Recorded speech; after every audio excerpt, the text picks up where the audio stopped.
Exactamente, esa fue la delegación que se hizo en el presidente. Cuando usted es consejero pero no presidente y recibe esta tarjeta, como la tenían el resto de los miembros del Consejo de Administración, ¿usted la recibió en el entendimiento que era dentro de estas facultades del presidente ejecutivo? Sí.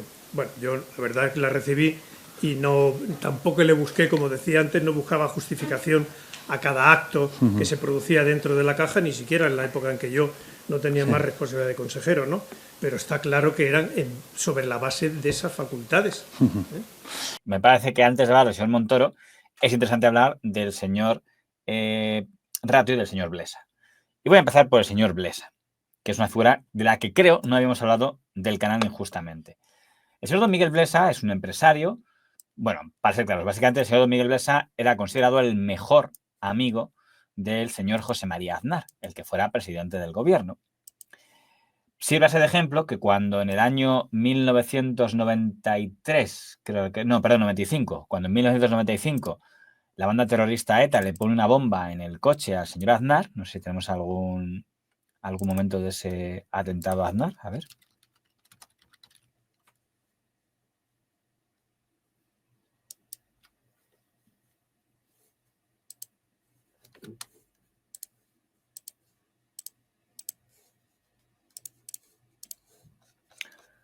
Minutos antes de la... Muy buenos días a todos, señoras y señores. Iniciamos ahora, minutos antes de las 11:30 de la mañana, un especial informativo con motivo del atentado que se ha producido a las 8:12 de la mañana aquí en Madrid. Un atentado que tenía como objetivo el presidente del Partido Popular, José María Aznar. Un objetivo que ha sido fallido. Ha salido ileso de ese atentado. Poco a poco la ciudad recupera la normalidad y, eso sí, crece la indignación por este atentado. El presidente del gobierno, Felipe González, y su majestad el rey se ha interesado por el estado de salud de José María Aznar, que, como decimos, tan solo ha revestido algunas heridas leves, de las cuales ha sido atendida primero en la clínica Belén y después en la clínica Ruber. Bueno, pues el atentado a José María Aznar fue algo bastante impactante. Yo apenas lo recuerdo, pero hay compañeros que sí me dicen que lo recuerdan. Pero la clave de esta historia, ¿por qué lo menciono? Es porque en la habitación donde estaba siendo atendido el señor Aznar en el hospital, solo entraron 3 personas, aparte de la señora Ana Botella. 4 si contamos al señor Miguel Ángel Rodríguez, que era entonces director de comunicación. Pero los 3 que entraron como amigos, tratando por tanto que eran íntimos del señor Aznar, fueron don Juan Villalonga, don Pedro J. Ramírez y don Miguel Blesa. Esos fueron, digamos, los 3 amigos del señor Aznar que entraron, lo cual demuestra que Blesa era alguien muy cercano. Por eso, precisamente ese año 1995 fue llamativo que el señor Blesa fuera nombrado presidente de Caja Madrid. Es verdad que el Partido Popular tenía mayoría absoluta, pero todos los gobiernos que tenían responsabilidad en cajas de ahorros ponían a gente de confianza al frente de las cajas de ahorros. Lo curioso es que, claro, no es lo mismo poner a alguien de este profesional nos genera confianza, es decir, este profesional es amigo personal mío de toda la vida. Por eso dio mucho que hablar el tema del señor Blesa en Caja Madrid. Y aunque, digamos, el responsable fue la Asamblea de Madrid con el señor Gallardón y el Ayuntamiento de Madrid con el señor Manzano, pero todo el mundo sabía que en última instancia el responsable era José María Aznar, que es el que quiso que su amigo personal pues fuera el presidente de Caja Madrid, que tenía derecho a hacerlo. De hecho, fue una cosa curiosa porque además no fue solo con el Partido Popular. Vamos a poner, a ver si tenemos una imagen de Blesa. Señor Blesa, que es este señor de aquí. La tarjeta...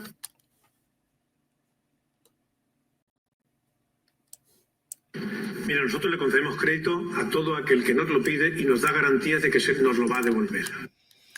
La verdad, sí. Es sano. No sé por qué Miguel Blesa está ahí, no tengo ni idea. ¿No sabes pero por qué, perdón? Miguel Blesa está ahí. Y quiero decir que cuando fue nombrado Miguel Blesa, pues era uno. Como Nacho González, yo qué sé. Yo creo que sí que tú lo sabes. Sí, porque pero estabas muy cerca de Aznar. Sí, pero que digo que no tenía el currículum maravilloso para ser presidente de Caja Madrid. Miguel Iglesias, por tanto, llegaba a la presidencia de la entidad más importante del mundo, de España, perdón, porque en aquel momento Caja Madrid, estamos hablando del año 95-96, era casi más grande que la Caixa. Alguien que básicamente su principal valor era ser el amigo personal de don José María Aznar. No sé, a don Juan Villalonga tampoco le fue mal, le puso en Telefónica, con lo cual entendemos que el señor Aznar sabía ser muy amigo de sus amigos. Pero una cosa muy interesante del tema del señor Blesa, y es que no solo fue con los votos del Partido Popular, es que fue con los votos de Izquierda Unida y Comisiones Obreras. Sí, Izquierda Unida apoyó que don Miguel Blesa fuera presidente de Caja Madrid. Y hubo aquí una cosa curiosa porque hubo un pacto que firmaron Partido Popular y Comisiones Obreras en el año 95-96. El pacto fue publicado por El País y por 5 días. Luego se ve que al País se le olvidó. Y en la campaña electoral del año 2003, para hacer daño al PP, El País publicó: hubo un pacto oculto entre el PP y Comisiones Obreras. Y claro, dijo el PP, pero ¿cómo va a ser oculto si vosotros mismos lo publicasteis en el año 95? Y pues es verdad, pues no sería tan oculto. Así fue el tema. Sin embargo, en su fervor, el diario El País cometió una importante pifia. En su portada del 20 de septiembre de 2003, El País anuncia que el PP firmó un pacto secreto con Comisiones Obreras para controlar Caja Madrid en 1996. Un pacto secreto del que había sido responsable el señor Romero de Tejada. El autor de la exclusiva, don José Manuel Romero, pretendía demostrar que el PP en el año 96 había estado dispuesto a todo con tal de hacerse con la presidencia de Caja Madrid. Aquella portada solo tenía un pequeño problema: pacto secreto. Difícilmente podía ser calificado como tal, ya que en el momento en el que se firmó el pacto, 4 años atrás, el propio diario El País había informado de ello. Es más, había reproducido íntegro el acuerdo. El diario El País no pudo ignorar las protestas tanto de Comisiones Obreras como Izquierda Unida y tuvo que hacer pública una disculpa. 6 años después, dirigentes destacados del Partido Popular aún lo recordaban. Formulado al diario El País, curiosamente, al señor Romero, que hace 6 años publicó una mentira en portada, también sobre Caja Madrid, diciendo que había un acuerdo secreto entre el PP y Comisiones. Tuvieron que rectificar porque el propio periódico había publicado que el acuerdo era público. La prueba es que estaba en el periódico. El periódico cometió un error al publicar esa noticia como si fuera novedosa, que además es como un déjà vu, porque aquel acuerdo era un acuerdo que formalizaron el Partido Popular y Izquierda Unida para conseguir con un solo consejero en Caja Madrid hacerse con una de las vicepresidencias de Caja Madrid y Comisiones Obreras. Por aquel episodio ya pedimos a nuestros lectores perdón, aunque en realidad no es que fuese un acuerdo público, nunca fue público, y por tanto ahí me quedo. Bueno, pero si lo publicasteis no era secreto. Aquí menciona uno de los que nos está siguiendo al señor Moral Santín, no era un cualquiera, Moral Santín era uno de los pesos pesados de Izquierda Unida, Comunidad de Madrid y UCM. Creo que le hemos dedicado ya una pieza al señor Moral Santín, si no la merecería, ya no me acuerdo, porque sé que se dedicamos a otro de aquella etapa que era el Reneses, ¿no? Pero a ver, o sea, no hemos dedicado ninguna, pues una la dedicamos, que la merece, porque es una figura muy interesante. Fue uno de los que forjó ese pacto con el señor Blesa. Lo explicaba así el señor Moral Santín. Bien, en segundo término, quiero señalarles que Izquierda Unida no participó, bueno, que no participó nunca en ningún pacto en relación con Caja Madrid. Vamos a ver, hubo un pacto que además es público, está en la prensa, se hizo documentadamente, lo presentaron documentadamente quien lo promovió, y fue Comisiones Obreras y el Partido Popular. Y Izquierda Unida no se sumó a ese pacto. Directamente sí lo hizo, tampoco hagamos malabares. Y yo personalmente tampoco. Fue vicepresidente de Caja Madrid, o sea que... ¿Por qué se hizo ese pacto? ¿Por qué lo hicieron? Bueno, yo, para decir la verdad, entendí, y creo que Izquierda Unida también, pero yo personalmente y el grupo de personas más afines, que éramos más afines en la Caja, entendimos que no era correcto hacer un pacto entre fuerzas externas de tipo político sindical sobre la estrategia de la Caja. Y yo creo que ese fue el criterio también que prevaleció en Izquierda Unida. Vamos, yo no tengo constancia, nunca tuve directrices ni comentarios sobre la participación en ese pacto. Ese pacto incluía que Izquierda Unida tuviera más consejeros de los que le hubieran correspondido por la fuerza electoral que tenían.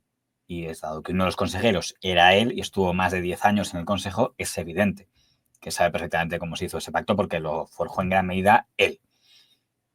No era don Ángel Pérez el consejero, era él. No era Ángel Pérez el vicepresidente, era él. Por tanto, pero bueno, cada cual cuenta la historia como quiere. Además, por cierto, el señor Mora Santín fue un gran apoyo para el señor Blesa. Pero el señor Blesa también tuvo apoyos en el Partido Socialista. Entre ellos, por ejemplo, el señor don Antonio Romero, que era el número 2 de Señores y Mancas, o el señor Ramón Espinar Padre. Eran gente que apoyó decididamente al señor Blesa. O sea, el señor Blesa tuvo el apoyo de don José María Aznar, personal y del Partido Popular, tuvo el apoyo de Alberto Ruiz Gallardón y del Partido Popular del señor Gallardón, tuvo en gran medida el apoyo del Ayuntamiento del señor Manzano, tuvo en gran medida el apoyo de gran parte de la Federación Socialista Madrileña, tuvo el apoyo de gran parte de Izquierda Unida Comunidad de Madrid y tuvo gran parte de apoyo de UGT y de Comisiones Obreras. Y, por cierto, también de la patronal y CCI. Y, de cierto modo, también de la Casa del Rey, porque estaba ahí el señor Espotorno. O sea, que tenía una persona con bastante apoyo. Y es cierto que Caja Madrid, en la etapa en la que estuvo el señor Blesa, es cuando tuvo su mayor boom de éxito. Es lo que se llama el efecto burbuja. Si miramos los datos de Caja Madrid del periodo 97, 98, 99, 2000, 2001, es cuando más beneficios tenía Caja Madrid. Y de hecho eso incluso podía tener un punto positivo, porque mientras que si un banco privado obtiene beneficios es únicamente para beneficios de sus accionistas, en el caso de Caja Madrid se suponía que era una entidad benéfica en gran medida. Entonces, todos los beneficios, en teoría, de una caja de ahorros se van para la Fundación Caja Madrid, que es para cosas de beneficencia. Por eso tenía sentido que existieran las cajas de ahorros. Una cosa muy anómala y que tiene algo que ver con el régimen anterior y con el papel de la Iglesia, que tuvo bastante que ver en la creación de las cajas de ahorros. Entonces, se suponía que había gente que decía, oye, mejor tener mis ahorros en una caja de ahorros que sé que al menos estoy contribuyendo a la beneficencia. Ese era lo que se querían. Luego descubrimos que unos se beneficiaban más que otros, ¿no? Pero bueno, también había gente a la que el señor Blesa no le caía demasiado bien, ¿no? Por ejemplo, yo creo que a don José María García el señor Blesa no le traía mucha simpatía, ¿no? Vamos a ver, por ejemplo, lo que decía él del señor...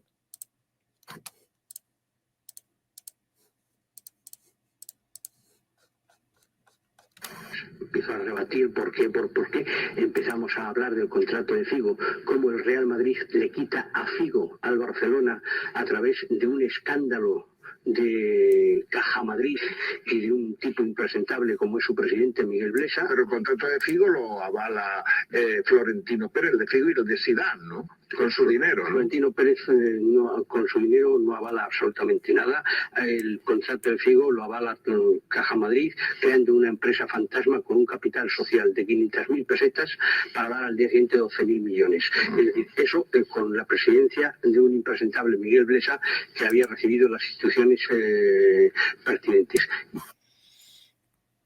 Bueno, también les digo que creo que el señor García tiene tanta tierra al señor Florentino Pérez. Recordemos que el señor García aseguró en su programa que el señor don Florentino Pérez no iba a poder fichar a Figo. Por tanto, como al final sí pudo fichar a Figo y algo aportaría a Caja Madrid, pues entiendo que por eso le pueda tener bastante tierra al señor Blesa. Pero justo yo del tema de Figo no me parece algo que sea muy gordo contra el señor Blesa. ¿En qué sentido? Que lo que acabó con las cajas de ahorros fue la morosidad, ¿no? La concesión de créditos a tutiplén muchas veces para conseguir que un político se luciera inaugurando cosas que luego no eran devueltas, ¿no? Pero justo el Real Madrid sí que podía devolverlo. O sea, don Florentino Pérez sí pudo devolverlo. Con lo cual, justo el tema de Figo no me parece que sea lo más gordo, teniendo en cuenta la de créditos que se dilapidaron en entidades políticas, ayuntamientos, comunidades y medios de comunicación que no estaban en condiciones de devolverlo. Solo con la ayuda que dio Caja Madrid a medios de comunicación como Libertad Digital o Intereconomía Televisión, veo yo cosas bastante más reprochables que den dinero al Real Madrid que creo que sí tenía capacidad para devolverlo, ¿no? Mira, nosotros le concedemos crédito a todo aquel que nos lo pide y nos da garantías de que nos lo va a devolver. No, es lo que no le creo. O sea, esto que dice, en el caso de don Florentino Pérez me lo creo, pero creo que ni Caja Madrid ni el resto de cajas de ahorros fueron tan estrictas a la hora de conceder créditos,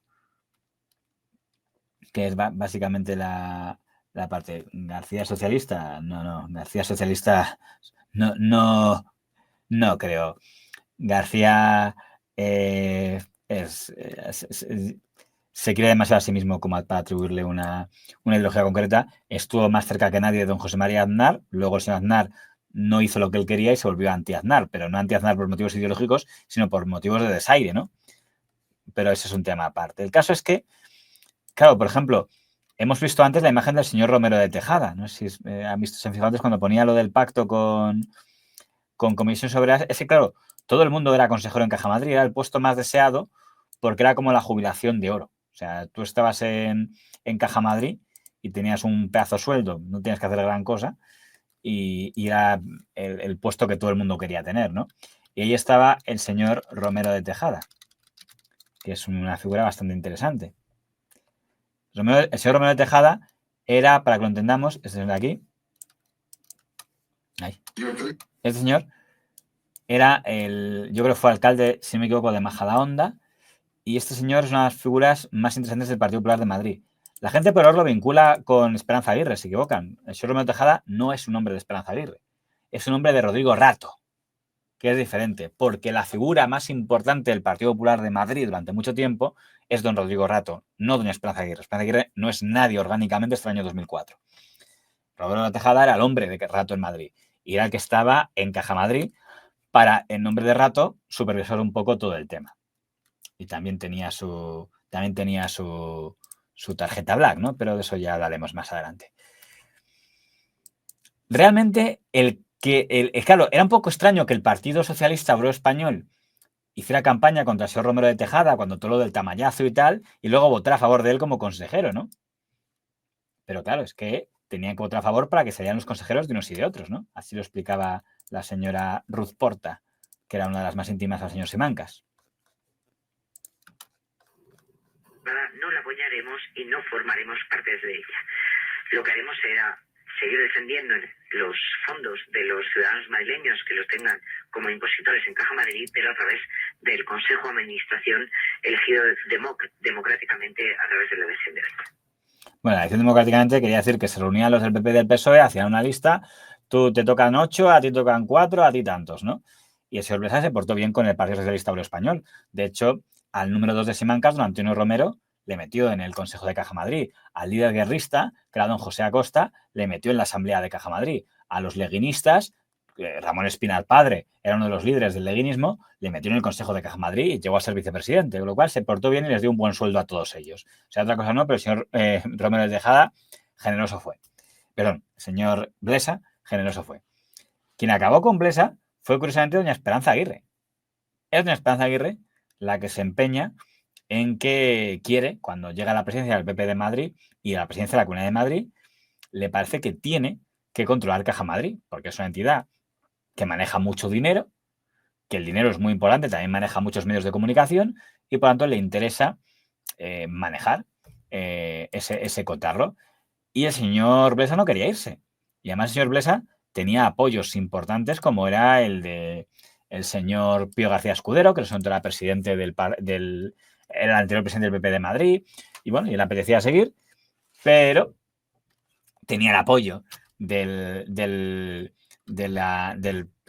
su consejo de administración, tenía el apoyo más o menos de Alberto Ruiz Gallardón, que era el alcalde de Madrid, pero Esperanza Aguirre quería que fuera don Ignacio González. Había dicho, no, yo quiero que don Ignacio González sea mi presidente, y hubo ahí una guerra interesante para ver si se cargaban o no se cargaban al señor Blesa de Caja Madrid. Él se resistió, ¿eh? Hubo peleas importantes en el Consejo en el año 2009 por ver quién era o no quién era. De hecho, vamos a ver un poco algunas cosas que ocurrieron en aquella guerra para echar al señor...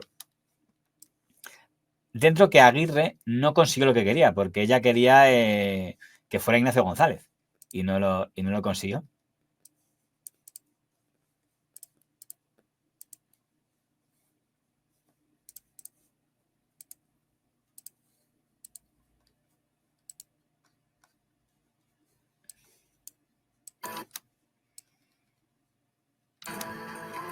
En enero del año 2009, la presidenta de Madrid, doña Esperanza Aguirre, puso en marcha, de acuerdo al presidente de la Comisión de Control de Caja Madrid, don Pablo Abejas, un proceso para reemplazar al presidente de Caja Madrid, don Miguel Blesa, por alguien de su confianza, como don Ignacio González.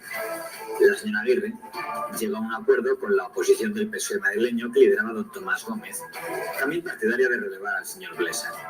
Pero el señor Blesa opuso resistencia y logró poner de su parte a una parte de miembros del Consejo de Caja Madrid, con los cuales votó la destitución de don Pablo Abejas, ficha de Aguirre, en la Comisión de Control. A pesar de que el PSOE se había comprometido a respaldar el cese del señor Blesa, uno de sus consejeros, don Antonio Romero, que fuera número 2 del PSOE en Madrid durante la era Simancas, sorprendió alineándose con el señor Blesa y apoyando la destitución del señor Abejas. Don Tomás Gómez y su secretario de Economía, don Antonio Miguel Carmona, anunciaron que sancionarían al señor Romero por incumplir sus órdenes e incluso se plantearon la suspensión de militancia. En cuanto a la desobediencia que decía Diego, voto abrió, es así, porque fui yo el que le di la orden. Entonces, porque como era el responsable del secretario de Economía, había 4 consejeros y uno de ellos desobedeció la orden y hizo lo que dijo el TP. Entonces yo le llamé y me dijo 2 horas antes, lo digo, aunque no tiene nada que ver con la pregunta de José. Lo está contando de manera un poco tramposa, está diciendo, sí, sancionamos a ese Antonio Romero porque hizo lo que quería el PP. No, porque hizo lo que quería Blesa, el sector del PP que estaba con Blesa, porque el resto está haciendo lo que quería el PP de Esperanza Aguirre. O sea, Carmona en ese momento estaba apoyando a que fuera Ignacio González. Era Ignacio González contra Blesa. Estaban apoyando ambos a peperos. Solo que unos apoyaban al pepero Blesa y otros apoyaban a la pepera Aguirre. Y él está apoyando a Aguirre en ese momento. Ignacio González, Carmona y Tomás Gómez están apoyando a Aguirre, mientras que Antonio Romero está apoyando a Blesa. Pero sí que lo cuento como materia curiosa, ¿no? Que le llamé para que tomara una decisión, que votara en que no. Y entonces en los 4 consejeros que teníamos, 3 votaron que sí y ese votó que no. Pero extrañamente otro que era sí, que eran lo mismo en realidad. Entonces, esa fue un poco la cosa, ¿no? Le llamamos, le llamó Pepe Blanco, y bueno, luego hizo lo que creyó conveniente. Bueno, hay las manifestaciones en relación a eso, hay valoraciones que no se recogen, pero lo que son posiciones sobre algunos asuntos sí se recogen. Y si hubiera habido una manifestación de un miembro de la Comisión Ejecutiva diciendo que no compartía la estrategia que estábamos siguiendo, pues evidentemente se hubiera recogido, como se recogen esas cuestiones. Lo que pasa es que nunca ha ocurrido eso, sino todo lo contrario. Años después, se conocería que el señor Romero tenía varios motivos para sentirse agradecido al señor Blesa. Con 252.000 euros cargados en su tarjeta, Romero tiene el récord de gasto entre los consejeros del PSOE. Qué casualidad, ¿verdad? Lo de Antonio Romero apoyando a Blesa después de que le pudiera un pedazo de sueldo mediante tarjeta Black. Estáis preguntando cosas de lo que hay temas. Si antes he visto a alguien que preguntaba por Telefónica. Hay muchas piezas de Telefónica, de todos los presidentes de Telefónica hay piezas, ¿eh? Tenemos piezas de Villalonga, ¿cómo se llama el que estaba antes de Payete? El de Tabacalera. Pero también hay piezas de él. Luego Alierta. Hay piezas del señor Alierta, hay piezas del señor Payete y hay piezas del actual, ¿eh? También hay piezas de lo que comentan aquí de Tomás Gómez también. O sea, el que quiera que busque en la hemeroteca y encontrará piezas de todos ellos.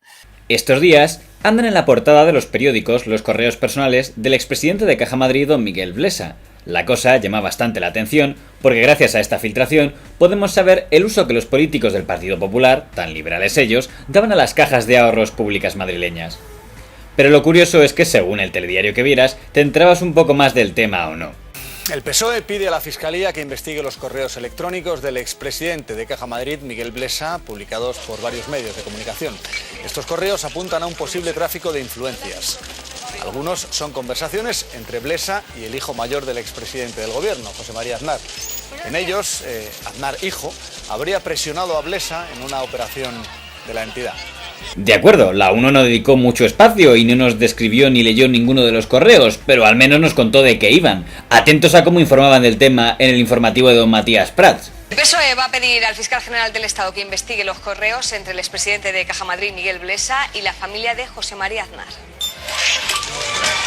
Casi 9.000 correos que ya están en manos de la justicia y que se han conocido a raíz de las investigaciones sobre la gestión de Blesa en Caja Madrid. El diputado socialista Antonio Hernando acusa a la familia Aznar de presionar a Blesa tras colocarle al frente de Caja Madrid. Pide que se aclare si hubo un delito de tráfico de influencias. La OCDE. Los informativos de Antena 3 que dirige Romana no consideraron relevante decirnos ni los correos, ni el tono, ni la forma de lo que hablaban. Muy diferente fueron los informativos de Mediaset. Los señores Piqueras y Pino decidieron ser algo más concretos con el tema de los correitos de la familia Aznar y otros allegados del aznarismo. El caso es que en este día ha estallado la sorpresa por el tono de determinados correos electrónicos entre algún miembro de la familia Aznar Botella y el que fuera presidente de Caja Madrid, Miguel Blesa. Nos referimos a los reproches del hijo mayor del expresidente del gobierno al banquero por no proceder a la compra de determinadas obras de arte por un precio muy elevado. Se añade el empeño de José María Aznar porque Caja Madrid se gastara millones de euros en comprar unos cuadros que todo el mundo le decía que no tenían ese valor.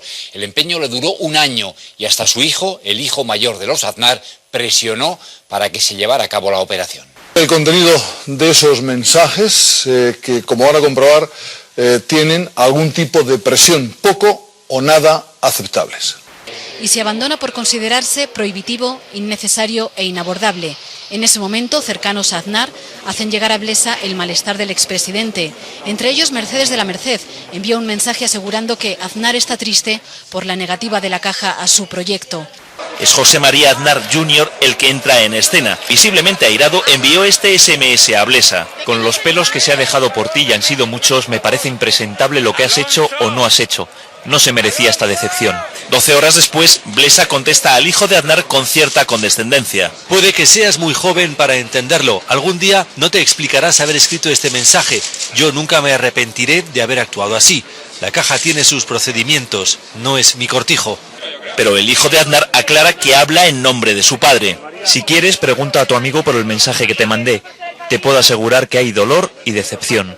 Y nos falta saber qué ha sido de ese hijo mayor de José María Aznar y para quién trabaja en la actualidad. Pues resulta que trabaja precisamente, y aunque sea de forma indirecta, para Bankia. Lo cierto es que ya sabíamos que el hacer amistades nunca fue el fuerte del señor Blesa. Sigamos con el tema del señor Blesa. Bueno, al final, lo que frustró el plan de Aguirre, y el señor Ignacio González no fue presidente de Caja Madrid, fue un plan del señor Rajoy de proponer como candidato al hombre fuerte del PP de Madrid, al señor Rato. Y eso fue lo que frustró la operación de que el señor Ignacio González fuera presidente de Caja Madrid. Decir, vale, Blesa cae, pero no será tu amigo Ignacio González el nuevo presidente, lo será el señor Rato. Pero ahora estamos en Blesa, ¿eh? Luego hablaremos un poco de esa operación de la etapa de Rato en Caja Madrid, que fue lo que hundió, a fin de cuentas, al señor Rato. Seguimos con Blesa, porque Blesa quedó durante un tiempo algo olvidado. Estuvo en la boda de la hija de Aznar, ¿no? Como tantos otros.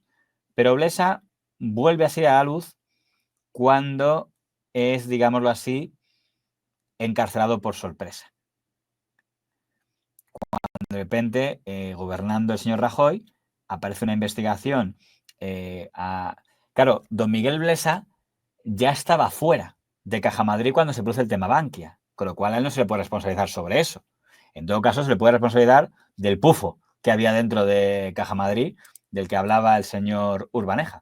Aquí hay un responsable máximo de todo el desastre, que se llama Miguel Blesa. Aquí hay un responsable máximo de todo el desastre, que se llama Miguel Blesa, del cual nadie habla, pero que este es un responsable, digamos, como la catedral de mi pueblo, que sabes que es una catedral Burgos. Venía a decir el señor Urbaneja que el pufo de Caja Madrid es heredado de la etapa del señor Blesa. Es cierto que con el señor Blesa Caja Madrid subió más que nunca, y es cierto que con el señor Miguel Blesa Caja Madrid se hundió más que nunca. Seguramente el señor Blesa dirá que él no tiene la culpa de la morosidad y del agujero negro. Pongamos que somos generosos y decimos que sí, que él no tiene la culpa de todo, pero hay una serie de gastos brutales, de despilfarros, de inversiones, que si no se recuperan, ese directivo tiene que asumir su responsabilidad. Parece que solo se acreditan si estás muy convencido de que va a haber una rentabilidad, ¿no? Si encima tú ya tienes datos de que la caja puede estar en agujeros rojos y sigues haciendo gastos muy elevados, puede uno ser sospechoso y decir, oiga, ¿no está usted ganando algo con esas inversiones locas, ¿no? Que es lo que se investigó. Y si luego encima resulta que estáis todos viviendo cuando ya la cosa está en pérdidas y hay crisis económica y la caja de ahorros está perdiendo dinero, pues tenéis todo sueldo caviar, pues la gente se va a mosquear un poquito, ¿no? Que es un poco lo que va a pasar con el tema del señor Blesa. Bueno, el señor Blesa fue encarcelado por primera vez, porque tuvo 2 encarcelamientos, en el mayo del año 2013. El juzgado número 9 de Madrid investiga la actuación de Miguel Blesa en la compra en 2008 del City National Bank de Florida, que ahora Bankia trata de vender. Según la acusación del sindicato Manos Limpias, la operación supuso a Caja Madrid más de 500 millones de euros de pérdidas. El mismo juzgado investiga la concesión presuntamente irregular de un crédito de casi 27 millones al grupo Marsans del expresidente de la COE.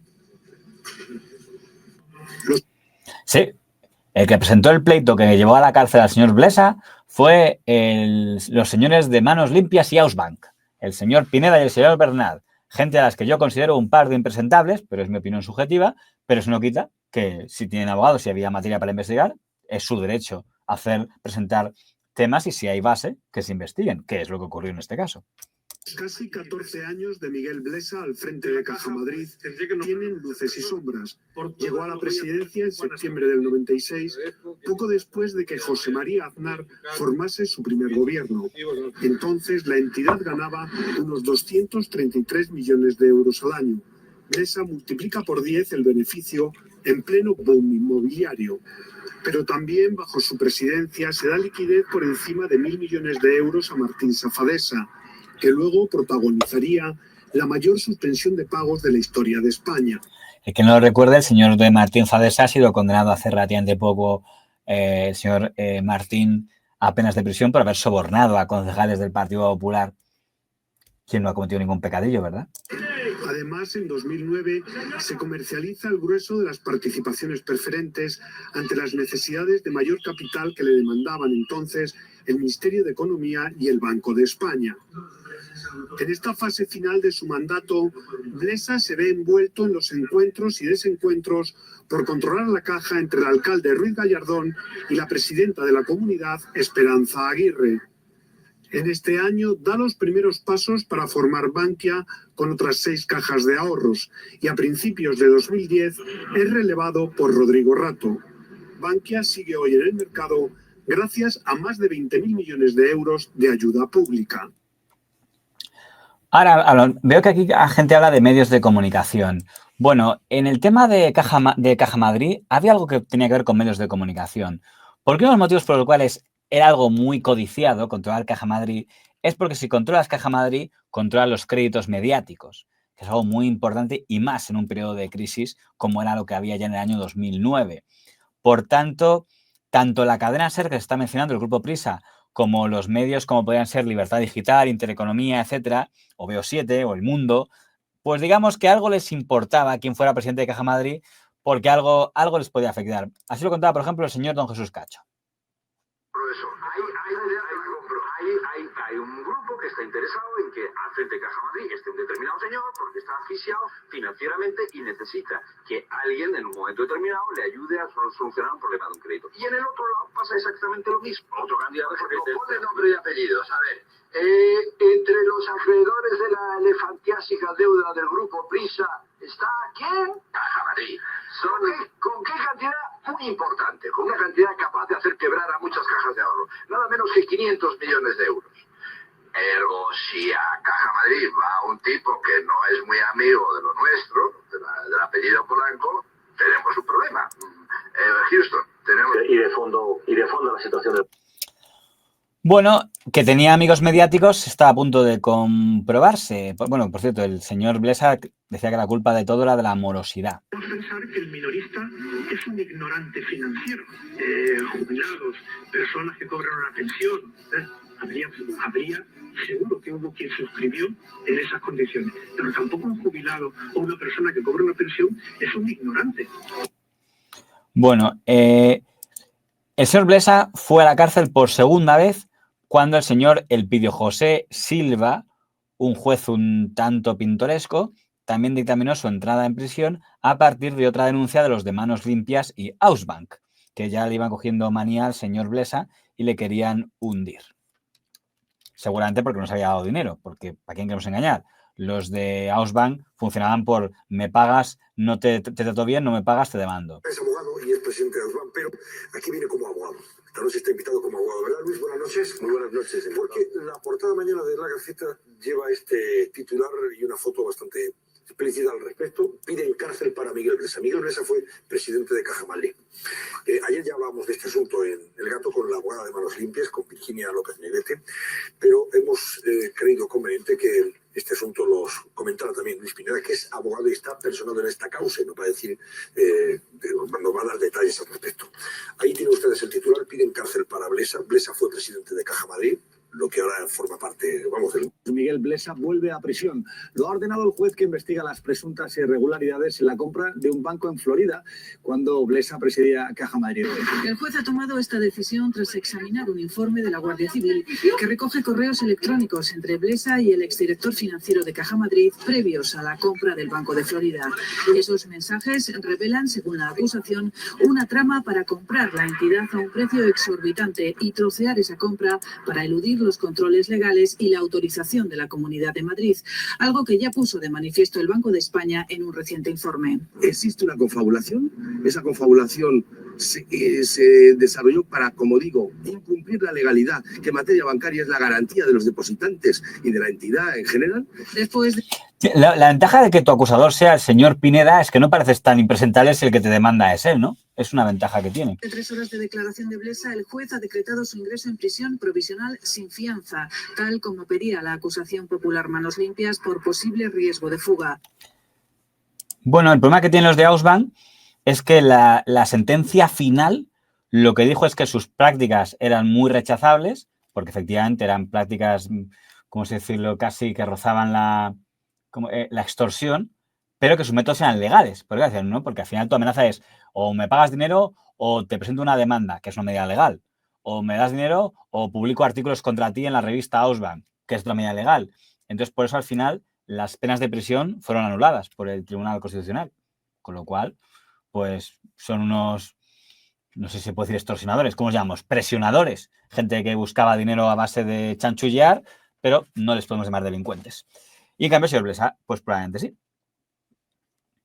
El caso es que se notaba que algunos medios de comunicación le tenían cariño al señor Blesa. Por ejemplo, hablemos de Libertad Digital, porque si hubo un medio que defendió al señor Blesa es Libertad Digital. Y conviene que recordemos que durante mucho tiempo el fundador y presidente de Libertad Digital fue el señor Recarte, consejero de Caja Madrid y también con tarjeta Black. Y que quizá algo tuvo que ver ese tema, ¿verdad? ¿Cuántos créditos había concedido el señor Blesa al señor Jiménez Los Santos? Sería bueno verlo, ¿no? Vamos a ver cómo trató Libertad Digital este asunto. El juez que investiga las presuntas irregularidades en la compra de un banco en Florida, cuando Blesa presidía Caja Madrid. El juez ha tomado esta decisión tras examinar un informe de la Guardia Civil que recoge correos electrónicos entre Blesa y el exdirector financiero de Caja Madrid previos a la compra del Banco de Florida. Esos mensajes revelan, según la acusación, una trama para comprar la entidad a un precio exorbitante. Jiménez Los Santos con Blesa y contra el juez Elpidio. Señor Blesa, ¿se arrepiente usted de algo? ¿Cree que hay algo mal en su gestión? No, lo único que deseo, yo creo que he estado aquí acusado por 2 delitos injustamente, y lo que deseo de verdad es que eso se esclarezca. No hay nadie más interesado que yo en que eso se esclarezca. Eso sí, lo quiero con un juez imparcial, cosa que yo creo que no he tenido hasta este momento. Y si un imputado se queja de un juez, pues a lo mejor el juez no lo está haciendo tan mal. Después de que el juez Elpidio José Silva enchironara al expresidente de Caja Madrid, don Miguel Blesa, varios medios salieron en defensa del detenido y en contra del juez. Entre ellos, el presidente de Libertad Digital, don Federico Jiménez Los Santos. El caso Elpidio, que no Blesa, el caso Elpidio, el de un juez que por sus narices y contra la ley manda a la cárcel a un tío porque le tiene manía sin ninguna prueba, sin nada que justifique que lo mande a la cárcel, por segunda vez en 20 días, pero sin nada. Y reto a cualquier ser humano que tenga 10 minutos de tiempo y esté dispuesto a perderlos, que se lea el auto en la prosa boreal del juez Elpidio Silva. No no hay nada, absolutamente nada, ni un dato, ni un indicio, ni una prueba que diga que acredite o que permita sospechar con fundamento que Blesa se ha llevado dinero de Caja Madrid. Nada es nada. Estamos ante un presunto caso de prevaricación, como no hemos visto desde Bacigalupo. Pero una prevaricación, vamos, como un piano de cola, con mantón de Manila, bújaro de flores y marco de plata con la foto de la familia. Para que no hay quien lo mueva. No ha pasado nada, ha pasado que ha pensado que le iban a aceptar la recusación a Blesa y antes de que llegue la recusación lo ha mandado a la cárcel. Dice, y entonces si no lo sacan, no, porque los jueces tienen que pensarlo. La duda es si este posicionamiento del señor Jiménez Los Santos ha sido influido por otros factores. Durante la etapa de Blesa hubo muchas ayudas a los medios y estos medios ahora pues le pagan, y en concreto un crédito que se dio al presidente de Libertad Digital, que se ha pasado algunas mañanas cargando contra nosotros. Federico, ¿qué te parece? Bueno, a mí lo que me parece peligroso es que siga en libertad el Pidio. O sea, que el juez sigue en libertad. Les voy a decir una cosa, que creo que es desafortunado que Libertad Digital hiciera esa defensa del señor Blesa si era alguien que se había portado bien económicamente con el grupo. Es desafortunado porque nos lleva a ser mal pensados. Este que habla, por cierto, es el señor Ayora, que tuvo a bien atenderme y que fue un medio que actuó como punta de lanza, el economista, contra el señor Blesa y a favor del señor Elpidio José Silva. Pero también voy a decir una cosa. La instrucción que hizo el señor Elpidio José Silva fue un poco rara. Ayer el juez Elpidio José Silva ordenaba su salida de prisión. El magistrado acata la excarcelación del expresidente de Caja Madrid, pero en su auto asegura que tiene dudas sobre la anulación del caso por parte de la Audiencia Provincial. Para Silva, la decisión está llena de ambigüedades y paradojas. La Fiscalía analiza las denuncias de la defensa de Blesa contra el juez Silva por un presunto delito de prevaricación continuada. El presidente de la COE, Juan Rosell, cree que es importante saber por qué ha ido a prisión. Fue bastante rara. Y de hecho, el señor Blesa demandó al señor Elpidio José Silva y ganó. Y el señor Elpidio José Silva fue condenado por prevaricación en un juicio surrealista. De hecho, fue la última gran victoria que tuvo el señor Blesa, de que antes de caer él se pudo llevar por delante al juez Elpidio José Silva. Lo que pasa es que no sé si Elpidio José Silva fue destruido por Blesa o fue destruido por él mismo, porque su forma de actuar en el juicio fue indigna. Me voy a explicar. Creo que en un juicio vemos de todo. Hay muchos abogados que se comportan de manera extraña. Hay muchos acusados que se comportan de manera extraña, que se comportan en rebeldía, que la lían, que son expulsados de la sala. Pero lo único que no tiene justificación para actuar de manera insolente en un juzgado es un juez. Porque se supone que al ser un juez tendría que ser muy respetuoso con cómo funcionan las salas de juicio.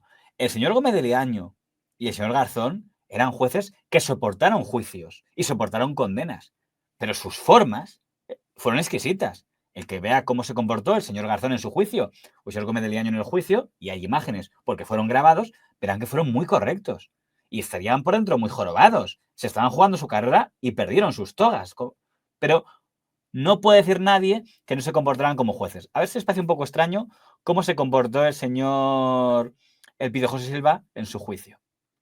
He sufrido mucho en mi vida personal, en la vida profesional, en la familiar, el daño que ha hecho a mi familia, a mi prestigio, que lo tenía, y no solamente por el hecho de haber acordado 2 prisiones de manera tan injusta como lo hizo, sino porque no ha cesado de aparecer en radio, en televisión, en entrevistas, criticándome, hablando mal de mí. ¿Tiene con él alguna relación o sentimiento de inamistoso? No, ninguna relación, ni sentimiento. Ha manifestado abiertamente que no confía en mí, que no soy bueno. Por cierto, este señor que está aquí al lado es el señor Conde Pumpido Jr., por si no le ponen cara.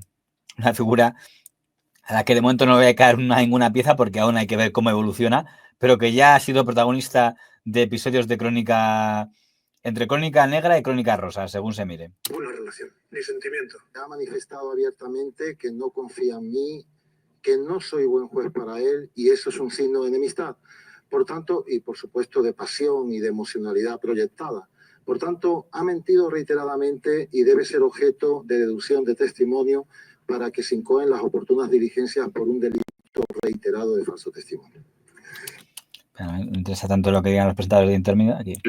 Que es quien decide qué es la última palabra. Entendemos que el que tiene que tener la última palabra no es este letrado, sino el señor Silva, que es quien decide quién le defiende o quién no le defiende. No va a hablar el señor Silva.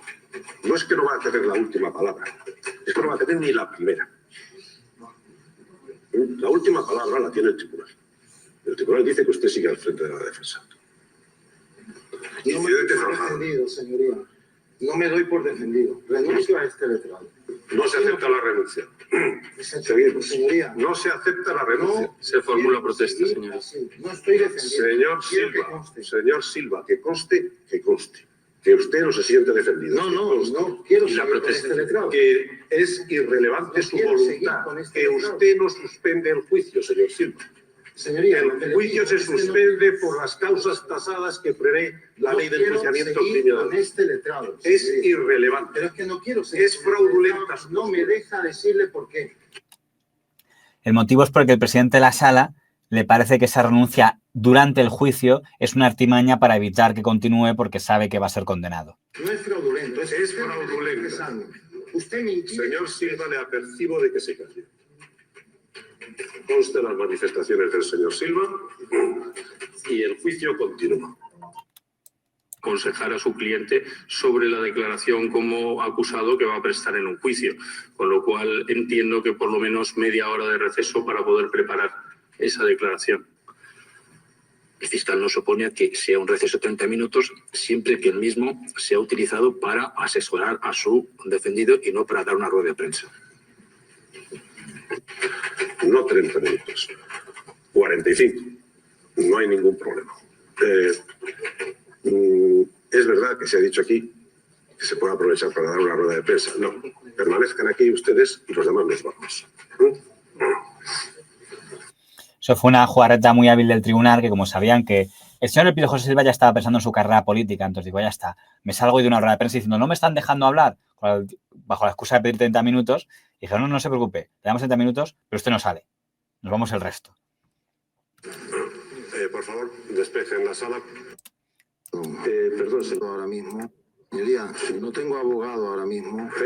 No tengo abogado. Perdón, señor. Señoría. Eso quedó resuelto. Señoría, no tengo abogado. Es su pensamiento. No, señoría, es la realidad. Es el pensamiento suyo. Señor Silva, señoría, si no me deja hablar. Es que yo entiendo que esto puede parecer raro, pero esto que está pasando es intolerable. No porque no tenga razones el señor Silva o si las tenga, es que ni siquiera voy a entrar en eso. Este diálogo es imposible. El que haya estado en un juicio sabrá que no se dialoga con los jueces. No es una tertulia. El tribunal es la máxima autoridad jurisdiccional y, por tanto, te da la palabra o no. Tú no le puedes interrumpir, ni cortar, ni matizar, ni interpelar, salvo que él dé permiso para ello el tribunal.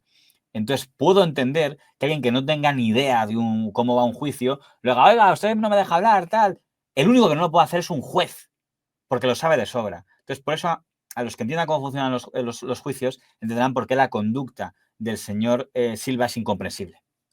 Su pensamiento no tiene consecuencias procesales. Señoría, me deniega la palabra. Es que quiero recusar. Usted no puede en este momento intervenir. Pues no puede intervenir. Señoría, es que me tiene que dejar intervenir. No le tengo que dejar intervenir. No tengo abogado. Eso es lo que usted dice. Pues es que lo acaba de decir el letrado. Lo que usted quiere es que yo le dé la razón y diga que no tiene abogado. Pero como precisamente lo que estoy diciendo es que no tiene razón y no tiene, pues entonces no le puedo dejar intervenir. Tienen que entender que en un juicio, al final, del que depende todo es el presidente del tribunal. Luego, si quiere alguien, puede recusar la decisión del presidente del tribunal. Pero si el tribunal dice, no procede, pues no procede. O sea, dice, oye, me parece, no procede. Pues aún así yo quiero, no es aún así yo quiero. Una vez el tribunal ya ha dicho que no procede, no procede. Eso es un juicio en España y en bastantes países, sospecho. Pero insisto, lo raro es que lo haga un juez, que es lo que no entiendo. Porque eso yo creo que aquí el señor Silva está ya más pensando en su carrera política, con su partido político, que creo que se llamaba Movimiento Red o algo así, que en mantener su carrera como juez, que como saben perdió porque fue condenado y expulsado de la carrera judicial. Con la venia.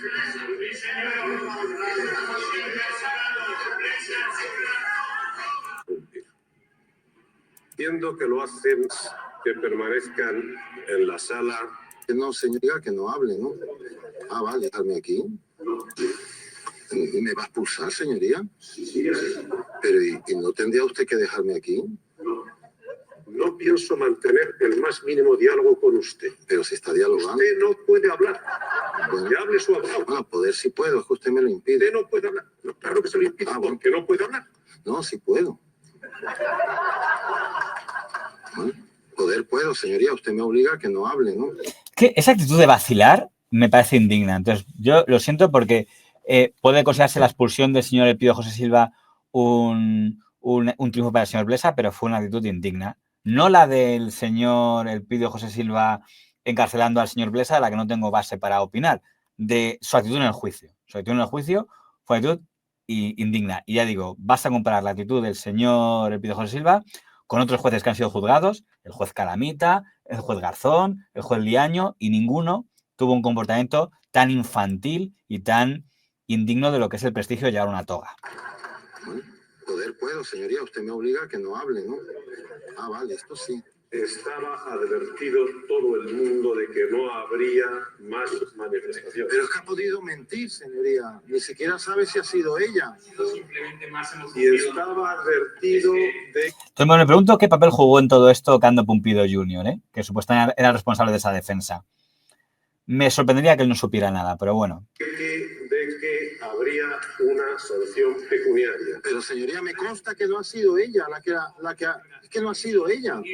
De una indemnización metida. Perdone un momento, señor letrado. Le ha puesto usted una multa. No, ahora está defendiendo a otra persona, no a mí. Esto es ridículo. Es que la hija del señor Elpidio José Silva estaba en el público por alborotar, le ha puesto una multa al presidente del tribunal, que es un derecho que puede hacer el presidente del tribunal, que es multar a los que están presentes, y entonces el abogado salta a la defensa. Entonces dice el juez presidente, entonces usted no había hecho que no defendía al abogado, y dices, no, es que no me está defendiendo a mí, está defendiendo a mi hija. No, ahora está defendiendo a otra persona, no a mí. Y lo que le debo manifestar, señoría, le debo manifestar que ella no ha sido la que ha gritado, de que se ha equivocado ella, no ha sido ella, ha sido más atrás. No estamos juzgando al señor Blesa. A ver si se dan cuenta. Me pregunto cómo se debió pasar el señor Blesa, debió reírse mucho de esta sesión.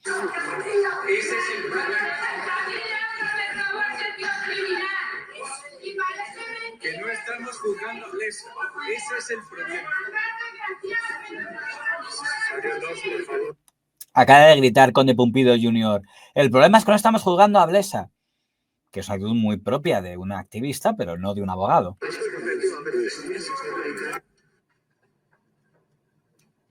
Bueno, un momento bastante patético que se lo sirvió para que el señor Blesa se echara unas risas. Pero esto no iba a ayudar nada al señor Blesa. O sea, destruir al juez Elpidio Silva, que más que una destrucción fue una autodestrucción, no iba a afectar nada. Por cierto, no me quiero olvidar de algo.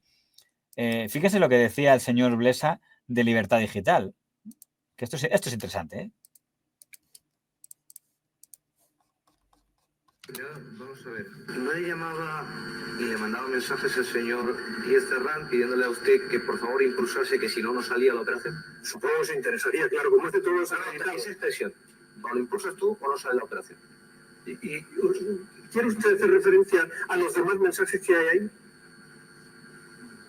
Lo que se contestan, te estoy preguntando sobre uno en concreto. Sí, es que hay uno del señor Díaz Ferrán que usted está omitiendo en el que dice: siento mucho que no haya podido salir. Yo era el presidente del comité financiero, pero nunca asistí. Siempre delegué en un director general, nunca asistí. ¿Alguna pregunta más? Sí. ¿Tenía usted relación diaria y directa con estas personas y se analizaba el riesgo, que analizaban el riesgo y que valoraban la financiación concedida? Impertinente. Se formula. ¿Adquirió Caja Madrid acciones de medios de comunicación, por ejemplo, Libertad Digital y otros medios de comunicación, con el fin de poder realizar una campaña que fuese encaminada a transmitir una visión irreal de la situación de la Caja? Señoría, lo que sí que solicitamos es el amparo del tribunal ante los gestos que está realizando el representante del Ministerio Fiscal, que a este letrado se le ha hecho gestos como si estuviera loco. Siento no haber visto esos gestos, pero no voy a entrar en esa, porque no los he visto. Si los hubiese visto yo, actuaría en consecuencia, pero ahora, en principio, esa manifestación de usted... Te digo que la pregunta me parece un poco larga. Yo había preguntado, ¿pero compró usted acciones de Libertad Digital, sí o no? Y luego ya entramos en la intencionalidad. Yo creo que Caja Madrid como tal no compró acciones. Lo que sí hizo fue conceder muchos créditos. Pero es que, es más, no solo para eso, es que incluso la fundación de Libertad Digital no podría haberse hecho sin el apoyo de las cajas de ahorro del PP, principalmente de la del señor Pizarro, que era entonces el presidente de la Confederación de Cajas de Ahorro y fue el que más contribuyó, pero también, sin duda, la de Caja Madrid, con el señor Recarte. Pues ya le dedicamos una pieza al señor Recarte, ¿no? No vamos a insistir en ese tema. Bien, hay que decir que la gestión del señor Blesa es objetivamente una gestión mala. ¿En qué sentido? Un presidente de una caja de ahorros puede no ser responsable de una crisis económica y de la morosidad, y que toda la gente a la que se ha concedido créditos no lo devuelva en golpe. Es decir, es que nosotros lo concedimos en 2006 cuando pensábamos que lo iban a devolver, en 2007 cuando pensábamos que lo podían devolver y en 2008 vimos ya que la gente no lo devolvía. Podría ser, podría ser. El problema es que si en el momento de 2008, cuando ya todo el mundo está crack y tú eres el presidente de la entidad, en ese momento puedes hacer dos cosas. Uno, dimitir si no te ves capaz de resolverlo y decir, mira, no puedo con esto. Yo estaba presidente bien cuando la cosa iba bien, ahora que va mal, me voy a mi casa. O dos, tomar medidas. Es decir, a ver qué comemos, vamos a austeridad máxima, vamos a bajar todos los sueldos que podamos, vamos a tal, porque recordemos que la ventaja de Caja Madrid era que era una labor de obra social. Si no puede hacer la obra social porque está en pérdidas, la caja de ahorros deja de tener todo su sentido. El señor Blesa no dimitió y tampoco consta que hiciera ningún plan de adecuación de la realidad económica del año 2008. Es más, sabemos que siguieron todos con el sueldo caviar hasta el final. Por tanto, es muy difícil salvar la gestión del señor Blesa, porque siguieron... Era como el último que apague la luz. La frase que mejor define todo esto parecía que era el último que apague la luz y nadie quería ser ese último, ¿no? Y aquí es donde viene el tema que más hundió al señor Blesa, que fue el tema de las tarjetas Black.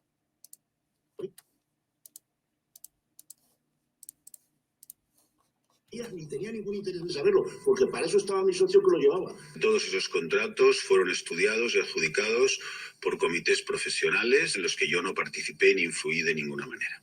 Ni tampoco conozco las circunstancias que llevaron al Consejo de Administración a tomar las decisiones. Está hablando del tema de Bankia, pero él ya no estaba allí. Eso ya lo hablamos cuando hablamos del señor Rato. Bien. ¿Por qué es el tema de las tarjetas Black? Es un tema curioso, ¿eh? Y les voy a adelantar que yo tengo una opinión sobre el tema de las tarjetas Black que no es la mayoritaria en este asunto. Pero entiendo que a veces, para que un caso judicial salga adelante, es mejor ir a algo concreto que ir a algo general. Judicialmente, el caso Bankia no se ha podido probar como delito, porque es muy complicado establecer que voluntariamente se ha hecho una estrategia financiera con el objetivo de estafar a la gente que invirtió sus dineros, etcétera. Tampoco, en el caso del señor Blesa, las inversiones millonarias del Banco de la Florida y tal, se ha podido demostrar que hubiera delito. Digo, hombre, pero seguro que es porque tenía algún chanchullo, seguro que dilapidó ese dinero porque a lo mejor le volvía algo en forma de comisión, seguro, muchas cosas, pero no es tan fácil demostrarlo. En cambio, si encuentras algo muy concreto y muy básico que sea delito, vas a separar una pieza aparte porque ahí sabes que vas a obtener una condena concreta. Y eso eran, amigos, las tarjetas Black. La cantidad total de las tarjetas Black es muy pequeña en comparación al dinero que se dilapidó en Caja Madrid / Bankia. Pero algo muy fácil de demostrar. Porque era que, siendo el señor Blesa como presidente de Caja Madrid y luego mantenido con el presidente posterior, se creó una especie de sobresueldo, llamémoslo así, las famosas tarjetas de gastos de libre representación. Gastos caviar. Esto no lo tenía solo Caja Madrid, lo tenían muchas cajas de ahorros, ¿no? Era un chollo estar de consejero porque era un sueldo brutal y tal. Pero hay una diferencia que solo tenía Madrid, que es la única caja de ahorros que fue tan torpe de que no pagara las retenciones.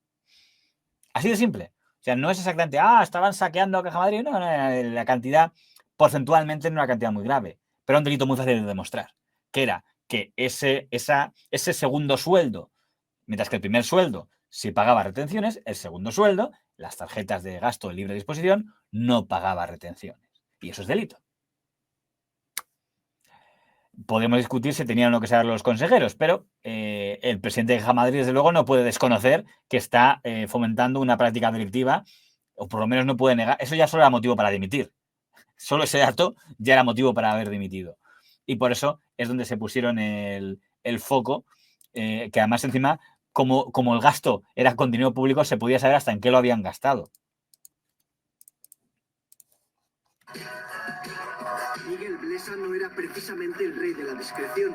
Estuvo más de una década al frente de Caja Madrid, además de inventarse presuntamente el sistema de las tarjetas negras. Él habría quemado la suya por un total de 436.000 euros. Dos ejemplos, según El País, 9.000 euros en un safari en África y otros 10.000 solo en vino. Nadie nos regala a nosotros el dinero, ¿eh? Su tope teórico de gasto estaba en 5.000 euros mensuales. Blesa vivía por encima de las normas. Los excesos los cometimos todos. 20.000 euros se pulió solo en su último mes al frente de la caja. Fue su forma de decir adiós. Bueno, pues Miguel Blesa que recibía una más. Sin ningún tipo de el Javier Castro Viñacañas. Ya ha fallecido este señor. Este era otro de los del grupo Manos Limpias / Usbank. El nexo común que tienen todos, el señor Castro Villacañas, el señor Pineda, el señor Bernard, es que todos vienen de grupos Fuerza Nueva, Guerreros de Cristo Rey y todos estos grupos tan democráticos. De conocimiento, de aprobación. Mire, la caja. Pues estamos conviviendo lo mejor de cada casa, ¿eh? Ya murió mi Ángel Araujo. En fin, pero vamos, de muerte natural, ¿eh? Este fue de los pocos que quiso dar la cara, ¿eh? Porque quería defender que el dinero era legal en las tarjetas Black. Decía él. 50.000 euros contra 3 millones. Y tú, a sabiendas, te escaqueas de... Es imposible. Está diciendo, lo que está diciendo el señor Araujo es decir, si teníamos un sueldo, es real lo que está diciendo, es decir... Te escaqueas a sabiendas. Euros contra, por un mes trabajado. 50.000 euros contra 3 millones. Lo estoy diciendo, si yo en el periodo que fui consejero de Caja Madrid por el PP gané 3 millones y los declaré, ¿por qué me iba a callar los 3.000 euros? Esa es la cantidad, ¿no? Es decir, 3 millones contra 3 contra euros con 50.000 euros contra 3 millones.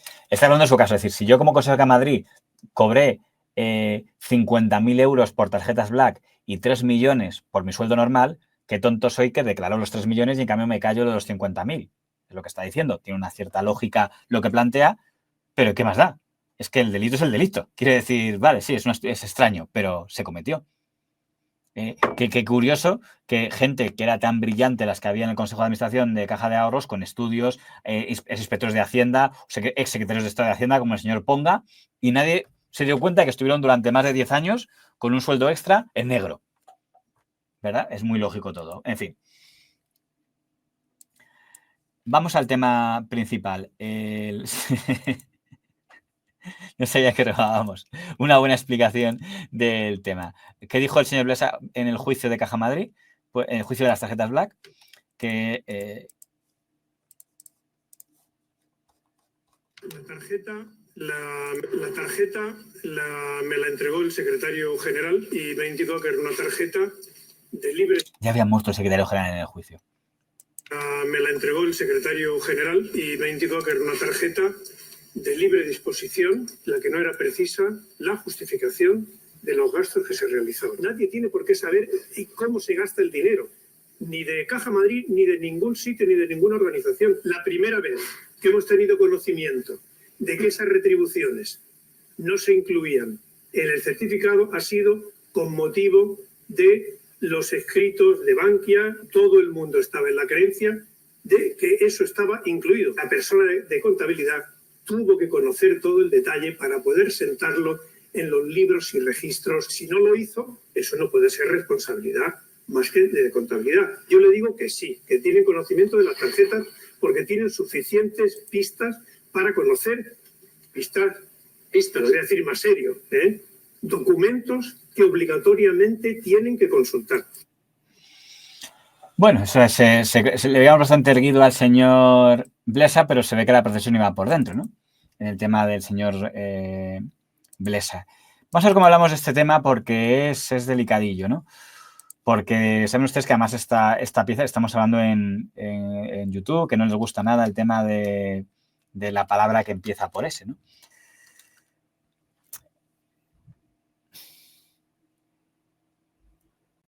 El primer proceso que hubo contra el señor Blesa no era este. Antes de que empezara el proceso de las tarjetas Black, estaba el proceso Caja Madrid Bankia, que lo hizo una demanda, si no recuerdo mal, de UPyD. Andrés Herzog presentó una demanda contra todos los de Caja Madrid. Pero, insisto, ese pleito siempre pareció muy débil, lo que se pretendía hacer, porque es muy complicado demostrar que había, digamos, un delito consciente. Y aparte hay un tema de Caja Madrid, lo vamos a hablar con ese rato, de que jugamos a un poco de circo de hipocresía si no queremos decir quiénes de verdad crearon Bankia. Porque Bankia no lo crearon Blesa y Rato, lo crearon un poco más arriba. Pero bueno, sin embargo, el caso de Caja Madrid sí va a prosperar. Pero el caso de tarjetas Black sí va a prosperar, porque es un delito muy claro. El tema de sueldo negro. Aunque fuera una cantidad muy pequeña, pero era una cantidad pequeña en función de lo que era Caja Madrid. Seguramente lo que gastaron en tarjetas Black ya lo hubiéramos querido muchos de nosotros, ¿verdad? Y hubo una condena en primera instancia. Solo 21 días ha tardado el tribunal presidido por la jueza Ángela Murillo para dictar sentencia, una sentencia que condena por delito continuado de apropiación indebida a los 65 consejeros y directivos de la entidad que utilizaron las tarjetas Black entre los años 2003 y 2012 y que incluye penas por encima de los 2 años de cárcel para 39 de ellos. La mayor pena corresponde al expresidente de Caja Madrid, Miguel Blesa, 6 años de prisión más una multa de 109.000 euros. 6 años de prisión le cayó al señor Blesa. Interesante, cuando has sido una figura que te has movido por un mundo de caoba, ¿no? Y de tal, el tema de tapete, por así decirlo, y de repente no tienes amigos, no tienes a nadie, porque te has convertido en un apestado. Eres una persona condenada por corrupción, objetivamente, ¿no? Y como saben, el señor Blesa decidió que no quería ir a prisión. Bueno, como no podemos decir la palabra que empieza por S, vamos a decir... vamos a entrar en esto, ¿eh? Vamos a entrar en esto ahora porque hay puntos extraños en todo esto y por lo menos esa versión merece la pena recogerla. Pero terminemos con el señor Blesa, como no podemos decirlo nosotros, que lo diga la pieza que hizo el telediario aquel día, que supongo que ellos sí lo podrán decir. Es el momento en el que el cuerpo de Miguel Blesa sale hacia el tanatorio de Las Quemadas para ser incinerado. Momentos difíciles para familiares y amigos. Dolor a la vez que se conocía los primeros datos de la autopsia. Datos que confirman el suicidio del expresidente de Caja Madrid. Quienes compartieron con él sus últimas horas en la finca de caza hablan de un comportamiento descontrolado. La semana pasada es cuando se ha notado que él estaba mal, ya no era de Don Miguel Blesa. Apenas una hora antes del suicidio, durante el desayuno, Miguel Blesa le pidió a un amigo que apuntara el teléfono de su esposa. Por si la tienes que llamar, le dijo. La autopsia señala que el cadáver de Blesa presenta un orificio de entrada de proyectil. Él ha vivido momentos muy malos y eso un día tras otro va minando una persona hasta que le va haciendo mucho daño. El gerente señala que es un caso parecido al de Rita Barberá, que falleció de un infarto. Personas dice que no pueden con la presión. Miguel Blesa será enterrado mañana en Linares, Jaén, ciudad en la que nació. Con el fallecimiento de Blesa ha quedado extinguida la responsabilidad penal. La condena de 6 años de prisión por el caso de las tarjetas Black queda sobreseída y las dos causas... Bueno, en fin, no es más que quedar sobreseída, es que evidentemente no puede cumplirla si ha dejado el mundo de los vivos. ...pendientes por los sobresueldos de Caja Madrid y por el caso de las... Sí, yo ahí no comparto que comparen lo de Rita Barberá con lo de... Esa es una cosa que ha hecho el redactor, que creo que es Roberto Laquidain. No comparto esa... Bueno, perdón. Laquidain estaba diciendo lo que había dicho el gerente. Voy a hacer una comparación, me parece una comparación que no procede. frentes también quedan archivadas. La muerte de una persona. Lo siento, pero yo creo que el señor Blesa, si hubiera vivido, no hubiera sido condenado ni por el caso Bankia ni por el caso Preferentes, porque el resto han sido todos absueltos. No, recae sobre la responsabilidad civil, recae sobre sus herederos la obligación de indemnizar a los perjudicados. Si aceptan la herencia, tendrán que hacer frente a sus deudas, incluidas las económicas que tenía con la justicia. La responsabilidad civil siempre pero estaba condenado a pagar unos 9 millones de herederos. Bueno, en fin, aquí claro, si me dejara llevar por las tripas, diría que es lamentable que una persona tome una decisión tan cobarde, pero como al final nunca sabe uno cómo actuaría así, o sea, es muy fácil dar lecciones aquí que luego a saber cómo reaccionaría yo, porque Blesa era condenado a 6 años de cárcel, probablemente hubiera cumplido 2, 3 años y ya hubiera podido salir, pero es cierto que quizá para alguien como Blesa pasar una sola semana en cárcel le hubiera destrozado, vaya usted a saber.